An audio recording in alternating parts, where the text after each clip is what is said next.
پاکستان میں اس وقت لوگوں کہ خود ایک مقام سے دوسرے مقام تک جانے اور ان کا نجی یا تجارتی سامان، نجی یعنی ان کا جو ذاتی سامان ہے، پہنچانے کے لیے 4 قسم کے ذرائع استعمال ہوتے ہیں. اب یعنی 4 طریقے سے وہ سفر کر سکتے ہیں، 4 ذریعے ہیں جنہیں وہ اختیار کر کے باقی بآسانی سفر کر سکتے ہیں. جیسے نمبر 1 ہوائی جہاز، نمبر 2 سڑکوں پر چلنے والی سواریاں جیسے کاریں ہیں، بسیں ہیں، ویگنیں ہیں یا بار برداری کی گاڑیاں ہیں، مثلا چھوٹے بڑے ٹرک. پھر بحری جہاز یعنی سمندروں میں سفر کیسے کر سکتے ہیں، اور ریل گاڑیاں. تو یہ 4 قسم کے ذرائع ہیں جو کہ استعمال ہوتے تھے. 1947 سے پہلے پاکستان، بھارت اور بنگلہ دیش کے علاقوں پر انگریزوں کی حکومت تھی. تو اس میں جو سن ہے وہ آپ نے ہائی لائٹ کرنا ہے، جیسے 1947. پھر پاکستان، بھارت اور بنگلہ دیش پر نمبرز لگا سکتے ہیں، جیسے 1 2 3 کر لیں تو آپ بآسانی ذہن میں رکھ سکیں گے. حکومت کس کی تھی؟ انگریزوں کی حکومت تھی.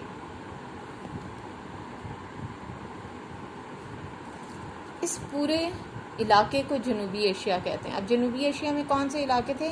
پاکستان تھا، بھارت تھا اور بنگلہ دیش، اور حکومت انگریزوں کی تھی 1947 سے قبل، کیونکہ 1947 میں پاکستان اور انڈیا یعنی بھارت آزاد ہو گئے تھے. بہرحال اس علاقے میں مسافر لے جانے والی پہلی ریل گاڑی 16 اپریل 1853 کو بمبئی سے چلی تھی اور مقام تھانہ تک گئی تھی. اب پہلی ریل گاڑی کب چلی ہے؟ 1853 میں. اور اس کے تقریباً 900 سال بعد بمبئی سے دہلی تک ریلوے لائن بچھا دی گئی اور دونوں شہروں کے درمیان ریل گاڑیاں چلنے لگیں. اب یہ دیکھیں کہ پہلی ریل گاڑی چلنے کے بعد تقریباً 9 سال لگے اور اس کے بعد بہت سے علاقوں میں ریل گاڑی کی سہولت دستیاب ہو گئی. پاکستان میں کراچی سے لاہور اور لاہور سے پشاور تک ریل گاڑیاں چلتی ہیں. ان بڑے شہروں کے درمیان متعدد یعنی کئی مقامات سے دائیں بائیں، مشرق مغرب، شمال جنوب کی طرف ریلوے لائنیں نکلتی ہیں. اب دائیں بائیں، مشرق مغرب، شمال جنوب یعنی چاروں اطراف میں ہر طرف یہاں سے گاڑیاں بآسانی مل جاتی ہیں اور آپ ایک شہر سے دوسرے شہر میں جا سکتے ہیں. ایسے میں مقامات کو ریلوے جنکشن کہتے ہیں. اب ریلوے جنکشن کیا ہوتا ہے؟ جس میں آپ کو ہر سمت جانے والی ٹرین بآسانی مل سکے. مثلا لاہور، خانیوال، ملتان، وزیر آباد، کوٹری اور روہڑی وغیرہ. یہ ٹوٹل یہاں پر آپ دیکھیں گے تو 6 جنکشن آپ کو ملیں گے. Number 1 Lahore, number 2 Khanewal, number 3 Multan, وزیر آباد، کوٹری اور روہڑی.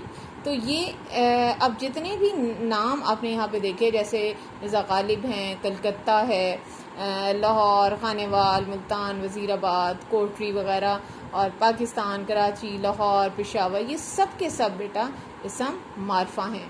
اسی طرح پاکستان، بھارت اور بنگلہ دیش بھی اسم معرفہ ہیں. انگریزوں نے اپنے زمانے میں افغانستان اور ایران کے سرحدی مقامات تک ریلوے لائنیں بچھا دی تھیں. اس پر گاڑیاں چلتی اور مسافر آتے جاتے تھے. اب مسافر اسم فاعل ہے کیونکہ سفر کرنے والے کو مسافر کہتے ہیں. مال بازار ریل گاڑیوں کے ذریعے ان ممالک کا سامان تجارت آتا تھا، یعنی تجارت کا سامان. قواعد کی روح سے یہ مرکب اضافی. غرض ہمارے ملک میں ریلوے لائنوں کا ایک جال سا بچھا ہوا تھا. ہر اہم شہر تک بذریعہ ریل گاڑی آیا جا سکتا ہے اور ہلکا بھاری سامان بھی پہنچایا جا سکتا ہے. یعنی کوئی ایسی جگہ نہیں ہے جہاں پر سامان بآسانی نہ پہنچایا جا سکے.